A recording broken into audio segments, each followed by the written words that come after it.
Praise the Lord. ஆண்டவராகிய இயேசு கிறிஸ்துவின் நாமத்தில் உங்களுக்கு என் அன்பின் வாழ்த்துதலை தெரிவித்துக் கொள்கிறேன். ஒவ்வொரு நாளும் இந்த யூடியூப் மூலம் உங்களை சந்திப்பதில் நான் மிகுந்த மகிழ்ச்சி அடைகிறேன். இந்த ஆடியோவை நீங்கள் கேட்டு தேவ ஆசீர்வாதத்தை பெறுவது மட்டுமன்றி, உங்களுக்கு அறிமுகமானவர்கள், உங்கள் நண்பர்கள், உங்கள் உறவினர்களுக்கும் இந்த ஆடியோவை அனுப்பி தேவனுடைய நாமத்தை மகிமைப்படுத்தும்படி உங்களை அன்புடன் கேட்டுக்கொள்கிறேன். இந்த நாளிலும் 2 நாளாகமம் 17ஆம் அதிகாரம் முதல் வசனம். அவன் ஸ்தானத்திலே அவன் குமாரனாகிய யோசபாத் ராஜாவாகி இஸ்ரவேலுக்கு விரோதமாய் பலப்பட்டான். அவன் யூதாவின் அரணான பட்டணங்களிலெல்லாம் இராணுவத்தையும் யூதா தேசத்திலும் தன் தகப்பனாகிய ஆசா பிடித்த எப்ராயிமின் பட்டணங்களிலும் தானியங்களையும் வைத்தான். கர்த்தர் யோசபாத்தோடு இருந்தார். அவன் பாகால்களை தேடாமல் தன் தகப்பனாகிய தாவீது முன் நாட்களில் நடந்த வழிகளில் நடந்து தன் தகப்பனுடைய தேவனை தேடி இஸ்ரவேலுடைய செய்கையின்படி நடவாமல் அவருடைய கற்பனைகளின்படி நடந்து கொண்டான். ஆகையால் கர்த்தர் அவன் கையில் ராஜ்யபாரத்தை திடப்படுத்தினார். யூதா கோத்திரத்தார் எல்லாரும் யோசபாத்துக்கு காணிக்கைகளை கொண்டு வந்தார்கள். அவனுக்கு ஐஸ்வர்யமும் கனமும் மிகுதியாய் இருந்தது. கர்த்தருடைய வழிகளில் அவன் இருதயம் உற்சாகம் கொண்டது. அவன் மேடைகளையும் விக்கிர தோப்புகளையும் யூதாவை விட்டு அகற்றினான். அவன் அரசாண்ட 3ஆம் வருஷத்தில் யூதாவின் பட்டணங்களிலே உபதேசம் பண்ணும்படிக்கு அவன் தன் பிரபுக்களாகிய பெனாயிலையும் ஒபேதியாவையும் சகரியாவையும் நெதேனியேலையும் மீகாயாவையும் இவர்களுடைய கூட செமாயா, நெதனியா, செபதியா, ஆசகேல், செமிரமோத், யோனத்தான், அதோனியா, தொபியா, தோபத்தோனியா என்னும் லேவியரையும் இவர்களுடைய கூட ஆசாரியரான எலிஷாமாவையும் யோராமையும் அனுப்பினான்.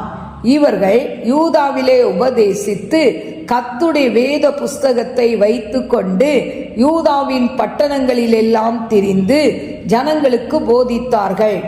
யூதாவை சுற்றி இருக்கிற தேசங்களுடைய ராஜ்யங்களின் மேலெல்லாம் கர்த்தரால் உண்டான பயங்கரம் வந்ததினால் யோசபாத்தோடு யுத்தம் பண்ணாதிருந்தார்கள். பெலிஸ்தரிலும் சிலர் யோசபாத்துக்கு பகுதி பணத்தோடே கூட காணிக்கைகளையும் கொண்டு வந்தார்கள். அரேபியரும் அவனுக்கு 7700 ஆட்டு கடாக்களையும் 7700 வெள்ளாட்டு கடாக்களையும் கொண்டு வந்தார்கள். இப்படியே யோசபாத் வர வர மிகவும் பெரியவனாகி யூதாவிலே கோட்டைகளையும் ரஸ்துக்களை வைக்கும் பட்டணங்களையும் கட்டினான். யூதாவின் பட்டணங்களில் அவன் பெரிய வேலைகளை நடத்தினான். எருசலேமிலே பராக்கிரமசாலிகளான சேவகர் அவனுக்கு இருந்தார்கள். தங்கள் பிதாக்களுடைய வம்சங்களின்படி அவர்களுடைய இலக்கமாவது யூதாவிலே 1000க்கு அதிபதிகளில் அத்னா தலைமை ஆனவன். அவனிடத்திலே பராக்கிரமசாலிகள் 3,00,000 பேர் இருந்தார்கள். அவனுக்கு உதவியாக யோகனான் என்னும் சேனாபதி இருந்தான். அவனிடத்திலே 2,80,000 பேர் இருந்தார்கள். அவனுக்கு உதவியாக கர்த்தருக்கு தன்னை உற்சாகமாய் ஒப்பு கொடுத்த சிக்ரியின் குமாரனாகிய அமசியா இருந்தான். அவனிடத்திலே பராக்கிரமசாலிகள் 2,00,000 பேர் இருந்தார்கள். பென்யமீனிலே எலியாதா என்னும் பராக்கிரமசாலி இருந்தான். அவனிடத்திலே வில்லும் கேடகமும் பிடிக்கிறவர்கள் 2,00,000 பேர் இருந்தார்கள். அவனுக்கு உதவியாக யோசபாத் இருந்தான். அவனிடத்திலே சேவகத்திற்கு ஆயுதபாணிகள் 180,000 பேர் இருந்தார்கள். ராஜா யூதா எங்குமுள்ள அரணான பட்டணங்களில் வைத்தவர்களை தவிர இவர்களே ராஜாவை சேவித்தார்கள். என கருமையான தெய்வ பிள்ளைகளே, இந்த நாளிலும் 2 நாளாகமம் 17ஆம் அதிகாரம் 1 முதல் 19 வசனங்களை நான் வாசித்திருக்கிறேன். எனக்கு அருமையான தெய்வ பிள்ளைகளே, இந்த 17ஆம் அதிகாரத்தில் 1 முதல், அதாவது 3லிருந்து 5 வரைக்கும் பார்த்தீங்கன்னா, கர்த்தர் யோசபாத்தோடே இருந்தார். அவன் பாகால்களை தேடாமல் தன் தகப்பனாகிய தாவீது முன்னாட்களில் நடந்த வழிகளில் நடந்து. எனக்கு அருமையான தெய்வ பிள்ளைகளே, இந்த யோசபாத்து அவன் சொல்றான், கர்த்தரை உண்மையா முழு இதயத்தோடு தேடுவதுதான் ஆசீர்வாதத்துக்குரிய வழி என்பதை யோசபாத் கண்டு கொண்டான். அதனால நீங்க ஆசீர்வாதங்களை தேடி போகாதீங்க, கர்த்தரை தேடினா இந்த ஆசீர்வாதம்லாம் உங்களுக்கு கிடைக்கும் அப்படின்னு சொல்லி அவன் சொல்கிறதை நாம் பார்க்கிறோம். அதே போல 17ஆம் அதிகாரம் 7லிருந்து 9 வரைக்கும் நம்ம பார்ப்போம் என்றால், அதில் பார்த்தீங்கன்னா கர்த்தருடைய வேதத்தை பற்றி ஒரு சரியான அறிவு ஜனங்களிடத்தில் இல்லை என்பதை இந்த யோசபாத் உணர்ந்து கொண்டான். அதனால இந்த வசனத்தை போதிக்கிற ஜனங்களை அவன் ஏற்பாடு செய்கிறதை நாம் பார்க்கிறோம். இன்றைக்கும் அநேகர் வேதத்தை வாசிக்கிறாங்க, ஆனால் அநேக மக்களுக்கு அதில் உள்ள சரியான, அதாவது அர்த்தத்தை அவர்கள் தெரிந்து கொள்ள முடிவதில்லை. எனக்கு அருமையான தேவ பிள்ளைகளே, அதனால இன்றைக்கு சபை ஆராதனையில், அதே போல் வேத பாடக வகுப்பில் வேதத்தின் முக்கியத்துவத்தை நம்ம என்ன பண்ணணும், மக்களுக்கு சொல்ல வேண்டியது நமது கடமை என்று இந்த இடத்துல பார்க்கிறோம். எனக்கு அருமையான தெய்வ பிள்ளைகளே, அதே போல் வேதத்தை எப்படி தியானிக்கணுன்றதையும் நம்ம என்ன பண்ணணும், கற்றுக் கொடுக்க வேண்டும் என்று யோசபாத் சொல்கிறதை பார்க்கிறோம். எனக்கு அருமையான தெய்வ பிள்ளைகளே, இந்த அதாவது யோசபாத் அவன் மற்றவர்களுக்கு அந்த வேதத்தை, அதாவது போதிக்கக்கூடிய ஜனங்களை அவன் ஏற்படுத்துகிறதை பார்க்கிறோம். இன்னைக்கும் பார்த்தீங்கன்னா அநேகர் ஆண்டவரை ஏற்றுக்கொண்டு 10 வருடம் 15 வருடம் 30 வருடம் ஆனாலும் அவங்க ஒரு குழந்தையை போல இருக்கிறதை நாம் பார்க்கிறோம். இதை குறித்து எபிரேயர் 5ஆம் அதிகாரம் 12ஆம் வசனத்தில் என்ன சொல்லப்பட்டிருக்கு, காலத்தை பார்த்தால் போதகராய் இருக்க வேண்டிய உங்களுக்கு தேவனுடைய வாக்கியங்களின் மூல உபதேசங்களை மறுபடியும் உபதேசிக்க வேண்டியதாக இருக்கிறது. நீங்கள் காலத்தை பார்த்தா நீங்கள்லாம் என்னவாயிருக்கணும், போதகராயிருக்கணும். அவ்வளோ வருஷம் நீங்கள் கடவுளுக்குள்ளே இருக்கிறேன்னு சொல்கிறீங்க, வேதத்தை படிக்கிறீங்க, ஆனால் ஒரு அடிப்படை உபதேசம், மூல உபதேசம் கூட உங்களுக்கு தெரியலையே. நீங்கள் பலமான ஆகாரத்தை அல்ல பாலை உண்ணத்தக்கவர்களானீர்கள்.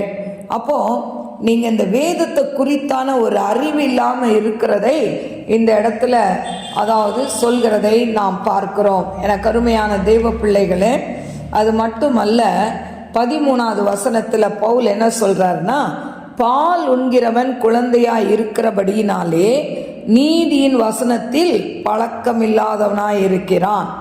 அப்போ நம்ம, அதாவது காலத்தை பார்த்தா போதகராக வேண்டிய நம்ம இப்போ பால் குடிக்கிற குழந்தையை போல இருக்கிறோம் அப்படின்னு சொல்லி பவுல் சொல்கிறதை பார்க்கிறோம். எனக்கு அருமையான தெய்வ பிள்ளைகளே, நாம் கடவுளுக்குள்ள நெருங்கி வர வர ஆண்டவர் சமூகத்தில் காத்திருக்கும் பொழுது இந்த வேதத்தின் ரகசியங்களை அறியும்படி எங்கள் மனக்கண்களை திறந்தரலும் ஆண்டர்கிட்ட கேளுங்க. கேட்டால் வேதத்தின் மகத்துவங்களை ஆண்டவர் நமக்கு கற்றுக் கொடுப்பார். கருமையான தெய்வ பிள்ளைகளே, இந்த அதாவது யோசபாத்து ராஜா அவன் ஆட்சிக்கு வந்த உடனே அவன் என்ன பண்ணுறான்னா, மேடைகளை எல்லாம் தகர்த்து போடுகிறான் அப்படின்னு சொல்லப்பட்டிருக்கு. எனக்கு அருமையான தெய்வ பிள்ளைகளே, அந்த மேடைகளை எல்லாம் தகர்த்து போட்டு அந்த விக்கிரகத்தெல்லாம் அவன் என்ன பண்ணுறான், எடுத்து போட்டான் அப்படின்னு சொல்லப்பட்டிருக்கு. எனக்கு அருமையான தெய்வ பிள்ளைகளே, அதனால இந்த யோசபாத் ராஜா அவன் இஸ்ரவேலுக்கு விரோதமாய் பலப்பட்டான் என்று சொல்லப்பட்டிருக்கிறது. யாரெல்லாம் கர்த்தரை உண்மையாக தேடுறாங்களோ அவங்களுக்கு ஆண்டவர் என்ன பண்ணுவார், கிருபையை தருவார். பாருங்க, அதில் 19ஆம் வசனத்தில், அதாவது ராஜா யூதா எங்குமுள்ள அரணான பட்டணங்களில் வைத்தவர்களை தவிர இவர்களே ராஜாவை சேவித்தார்கள். அப்படின்னு சொல்லப்பட்டிருக்கு. யாரெல்லாம் ராஜாவை சேவித்தாங்கன்னு சொல்லி இந்த அதிகாரத்தில் நம்ம பார்க்குறோம். கருமையான தேவ பிள்ளைகளே, அதனால இன்னைக்கு வேதத்தை நாம் படிக்க வேண்டும், அதை வாசிக்க வேண்டும், அதனுடைய அர்த்தங்களை விளங்கி கொள்ள வேண்டும். இந்த வேத வசனத்தை நாம் தியானிக்க வேண்டும். அல்லேலூயா. தியானிக்கும் பொழுதுதான் அதில் உள்ள அர்த்தங்களை நாம் புரிந்து கொள்ள முடியும். யோசபாத் அப்படி புரிந்து கொள்ள முடியாத ஜனங்களுக்கு அவன் ஆட்களை வைத்து சத்தியத்தை அவன் கற்றுத் தருகிறதை பார்க்கிறோம். நாம் கண்களை மூடி நாம் செபிப்போம். ஸ்தோத்திரிக்கிற ஆண்டவரே, மகா பரிசுத்தமுள்ள நல்ல தகப்பனே, யோசபாத் ராஜாவாகிற போது ஆண்டவரே, அவன் ஆண்டவரே நாடெங்கிலும் ஆண்டவரே உம்முடைய வேதத்தை உபதேசிக்கிறதுக்கென்று அவன் ஜனங்களை ஏற்படுத்தியதை நீர் பார்க்கிறீர். ஆண்டவரே, இந்த நாளிலும் எத்தனையோ ஜனங்கள் உம்முடைய வேதத்தை அறிய முடியாதபடிக்கு எத்தனையோ ஜனங்கள் இருக்கிறாங்கப்பா. அந்த ஜனங்களுக்கு உம்முடைய வேத வசனங்களை பகிர்ந்து கொள்ள நீர் கிருபை தாங்க டாடி. உங்கள் நாமம் மாத்திரம் மகிமைப்படட்டும். ஆவியானதாமே பெரிய காரியங்களை செய்யுங்கப்பா. ஆண்டவரே, உம்முடைய அன்பின் கரத்தில் உம்முடைய பிள்ளைகளை தாழ்த்தி ஒப்பு கொடுக்குறேன். நீங்கள் பொறுப்பெடுத்துக்கொள்ளுங்க, வழி நடத்துங்கப்பா. ஆண்டவரே, மாக்கு ஸ்தோத்திரிக்கிறேன். அதை யூடியூப்பில் பார்க்குற ஒவ்வொரு பிள்ளைகளும் அப்பா உம்மை சார்ந்து வாழ கிருபை கொடுங்கப்பா. உலகப்பிரமான காரியங்கள், வேண்டாத காரியங்களை தூக்கி எறிந்து உம்மை சார்ந்து கொள்ளக்கூடிய கிருபையை தந்து உம்முடைய பிள்ளைகளை ஆசீர்வதிங்கப்பா. உங்கள் நாமம் மகிமைப்படட்டும். இயேசுவின் நாமத்தில் கேட்கிறேன் பிதாவே, ஆமேன். God bless you. God bless you.